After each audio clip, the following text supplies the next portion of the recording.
ချမ်းတာရတဲ့ညာချမ်းအချိန်မင်းသားငယ်အတွေးနဲ့ချဲ့နေစေအလိုလေးဒီကြောက်နေပါအတဲဘယ်လိုလဲအတဲဟာဘယ်လိုလဲ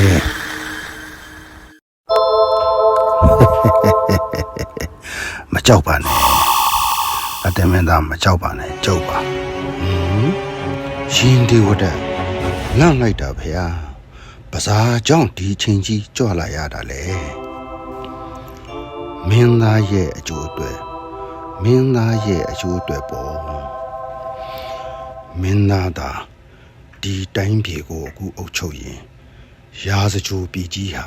ကမ္ဘာမှာထိပ်တန်းအဆင့်နိုင်ငံတော်ကြီးဖြစ်သွားမှာကျုပ်ကလည်းတန်ဃာတုကိုအုပ်ချုပ်ပြီးဖျားလုံးမယ်ဆိုရင်